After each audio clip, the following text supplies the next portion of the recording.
Hello students, मैं हूं आपकी दोस्त डॉक्टर समीना। उम्मीद करती हूं कि जो मेरा पिछला वीडियो था जिसमें मैंने आपको एग्ज़ाम 10th बोर्ड के एग्ज़ाम्स के बारे में जनरल टिप्स दी थी वो आपको पसंद आई होंगी। आप उनको फॉलो करेंगे, वो आपके लिए फ़ायदेमंद होंगी। आपने इस वीडियो को इतना प्यार दिया, आपका बहुत शुक्रिया। तो आज हम बात करेंगे मैथ्स के पेपर के बारे में। मैं आपको मैथ्स पढ़ाने नहीं आई हूँ, मैं आपको एक स्ट्रैटेजी बताने आई हूँ जो आप आज से लेकर आपके मैथ्स के पेपर तक फॉलो करेंगे। देखिए, आप लोग अलग अलग स्टेट बोर्ड में एग्ज़ाम लिख रहे होंगे, तो किसी के पास 7 दिन होंगे, किसी के पास 8 दिन होंगे, तो किसी के पास 15 दिन होंगे आपके मैथ्स के पेपर के लिए। तो मैं आपको ये स्ट्रैटेजी बताऊंगी कि आपको इन दिनों में करना क्या है।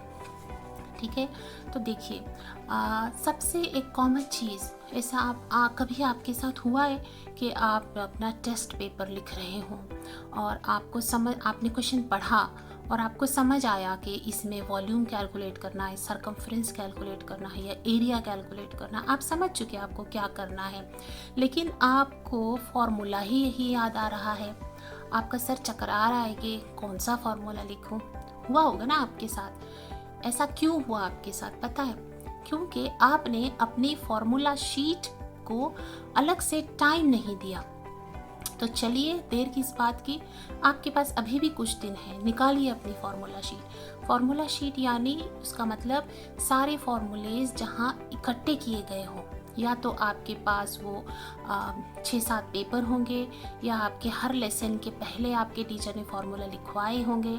अगर आपके पास नहीं है तो आप अपने दोस्त से मांगिए, आप अपने टीचर से मांगिए। तो फार्मूला शीट आप रोज़ाना आधा घंटा सिर्फ फार्मूला शीट पढ़ेंगे। आप उसको इतनी बार पढ़ेंगे कि वो फार्मूले आपकी नज़रों में बस जाएं, आपके दिल में उतर जाएं और आपके दिमाग में फिट हो जाएं। ठीक है। दूसरी बात, आपके पास ब्लूप्रिंट है। ब्लूप्रिंट का मतलब होता है चैप्टर वाइज मार्क्स डिस्ट्रीब्यूशन। आपके टीचर ने आपको ब्लूप्रिंट ज़रूर दी होगी, या फिर आप जो स्टेट बोर्ड का जो आपका ऐप होगा ये उसमें भी वो ब्लूप्रिंट दी होती है यूजुअली। नहीं दी है तो टीचर से मांगिए, अपने दोस्तों से मांगिए। तो ब्लूप्रिंट आपको क्या बताएगा कि किस टॉपिक में कितने मार्क्स के क्वेश्चन आएंगे। तो आपको उतना ही समय देना है उस टॉपिक को। जिस टॉपिक से 25 मार्क के क्वेश्चन आएंगे आप उसको सबसे ज़्यादा रिवाइज करेंगे, उसके सारे सम्स करेंगे। जिसके 7-8 मार्क आएंगे आप उसमें से एक एक्सरसाइज में से सिलेक्ट करेंगे क्वेश्चंस, आप उसको जल्दी ख़त्म करेंगे। तो आप अगर ब्लूप्रिंट फॉलो करेंगे तो आपका स्कोरिंग और आपका रिविजन दोनों आपको सेटिस्फैक्ट्री होगा। तो ब्लूप्रिंट के बाद हम आप अभी बात करते हैं कि आपको अपने माइंड को एग्ज़ाम में क्वेश्चन प्रोसेस करने के लिए रेडी करना है। क्वेश्चन प्रोसेसिंग का मतलब क्या होता है कि आप क्वेश्चन किस तरह पढ़ेंगे एग्ज़ाम में। तो देखिए, अभी आपके पास होगी कोई गाइड, आपकी नोटबुक होगी जिसमें आपने क्वेश्चन आंसर्स सॉल्यूशंस के साथ लिखे होंगे। तो अगर आपको क्वेश्चन प्रोसेसिंग सीखना है, आपको अगर फील करना है कि जब आप एग्ज़ाम में क्वेश्चन देखेंगे तो आपका दिमाग किस तरह काम करेगा, तो चलिए, आपने जो सॉल्यूशन लिखा है उस पर एक वाइट पेपर रखिए और बस आप क्वेश्चन को पढ़िए और ख़ुद से बगैर देखे पूरा करिए, उसको सॉल्व करिए, उसका सब कुछ स्टेप्स लिखिए, फिर आप क्रॉस चेक करिए। तो इससे क्या होगा, एग्ज़ाम में आपको फोबिया नहीं होगा। जब आप क्वेश्चन देखेंगे ना तो आप हड़बड़ाएंगे नहीं, क्योंकि आप ऑलरेडी 6-7 दिन से अपने माइंड को ट्रेन कर रहे हैं ना क्वेश्चन प्रोसेसिंग के लिए। तो आप इस तरह से अपने माइंड को ट्रेन करिए कि जब वो क्वेश्चन देखे तो हड़बड़ाए नहीं। ठीक है।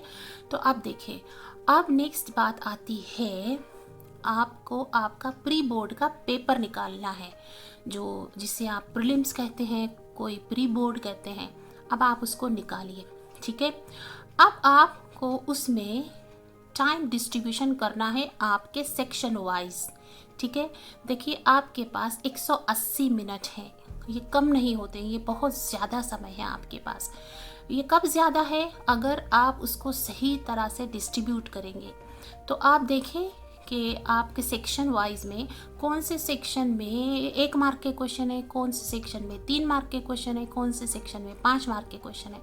तो इस हिसाब से आपको मार्क्स के हिसाब से कम या ज़्यादा टाइम डिस्ट्रीब्यूट करना है। जैसे 1 मार्क के क्वेश्चन के लिए 3 मिनट आपके लिए ठीक है, उसमें हो जाएगा।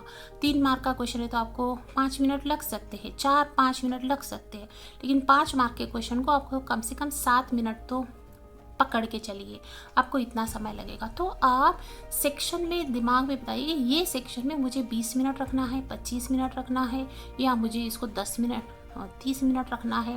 तो आप इस तरह टाइम डिस्ट्रीब्यूशन आप अभी आज प्री बोर्ड के पेपर में करके उसको याद रखेंगे, क्योंकि आप एकदम एग्ज़ाम में जाके ये टाइम मैनेजमेंट नहीं कर पाएंगे अगर आज आपने नहीं किया।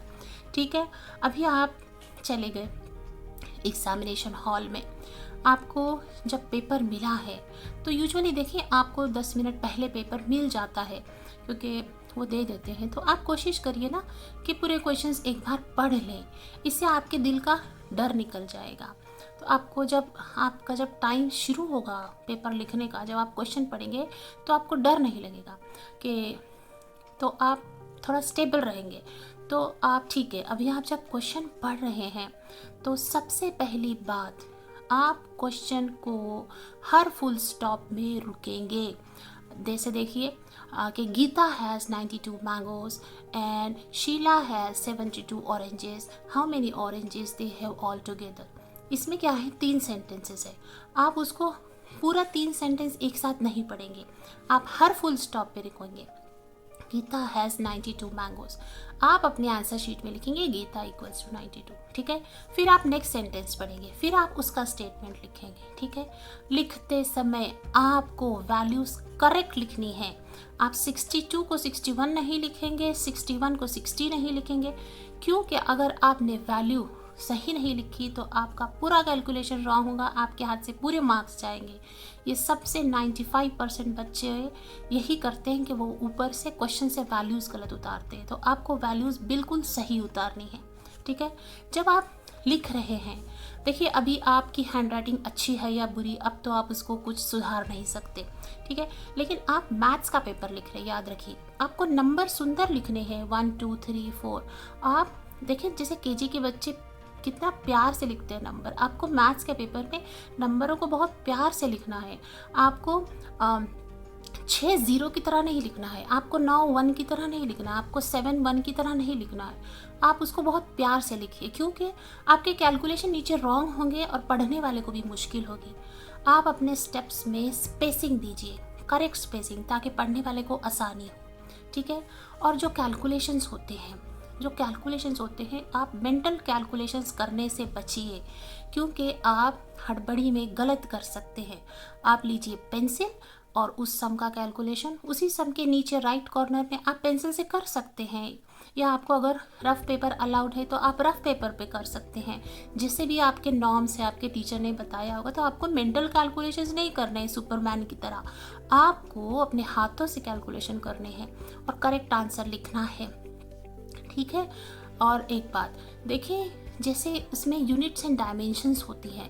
एक ही क्वेश्चन में कोई वैल्यू किलोमीटर में दी होती है, तो कोई मीटर में दी होती है, तो कोई मिलीमीटर में दी होती है। सबसे पहले आप इसको कन्वर्ट किया है आपने या नहीं, देखिए सबके यूनिट्स और डायमेंशंस एक होनी चाहिए। ठीक है, और आप जब आंसर लिख रहे हैं तो आपको आंसर में यूनिट लिखना है, क्योंकि अगर आपने 74 लिखा है तो एग्जामिनर क्या समझेगा, आपने 74 लीटर लिखा है, आपने 74 किलोमीटर लिखा है, आपने 74 ग्राम लिखा है। इसीलिए यूनिट बनाई गई है। अगर आप यूनिट नहीं लिखेंगे तो आपके मार्क्स कट होंगे। सब कुछ करने के बाद भी आप आधा मार्क खो सकते हैं। तो आपको यूनिट्स अच्छी तरह लिखना है।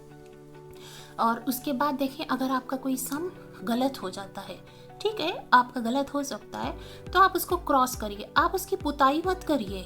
आप एशियन पेंट का काम नहीं करना, आपने उसको गंदा मत करिए, आप बस उसको एक क्रॉस करिए और आगे उसको फिर से लिखिए, तो देखने वाले को भी अच्छा लगेगा और उसको इरिटेशन नहीं होगा।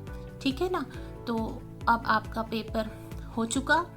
अब आपने तो जो टाइम मैनेजमेंट किया है, अगर आपने सही टाइम मैनेजमेंट आज आपने डिसाइड किया है कि कौन से सेक्शन है को आप कितने मार्क्स दे रहे हैं, तभी आपका बोर्ड एग्ज़ाम में टाइम मैनेजमेंट सही होने वाला है।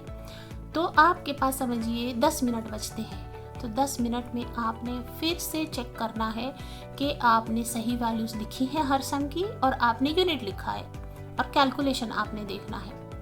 ठीक है।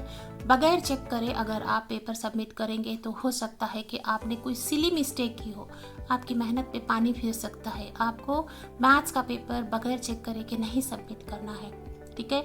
आपने उसको चेक किया, आप सबमिट किए और आप बाहर आए। अब बाहर आने के बाद आप ये डिस्कस नहीं करेंगे कि आपका क्या गलत आया और क्या सही, क्योंकि अब आपका पेपर जा चुका है, तीर कमान से निकल चुका है। अब आपने जो करना था वो कर दिया। अगर आप उस बारे में सोचेंगे कि मेरे तो 60 मार्क्स आ रहे हैं, मेरे 55 ही आ रहे हैं, उसके तो 80 आ रहे हैं, तो आप डिमोरलाइज हो सकते हैं, आपको परेशानी हो सकती है। इसका इफेक्ट पड़ेगा आपके अगले पेपर की प्रिपरेशन में। आप हो सकता है कि आधा दिन उदास रहे तो आपका वो आधा दिन जाता रहेगा। जो पेपर चला गया वो चला गया, अब वो ऊपर वाला संभालेगा। आपने जो करना था कर चुके। तो पेपर होने के बाद कभी ये मत सोचिए, कैलकुलेट मत करिए, उससे आपको कुछ हासिल नहीं, आपका टाइम बर्बाद होगा अगले पेपर की प्रिपरेशन में, ठीक है। तो चलिए फिर मैं आपको रिमाइंड करा दूँ, एक फार्मूला शीट, एक ब्लूप्रिंट, एक प्री बोर्ड के पेपर में टाइम टेबल, और पेपर लिखते समय आपको सही वैल्यूज, सही units, no scratching and paper checking and correct time management. Okay, good luck to you for your maths exam and you are going to be a winner. Okay, bye.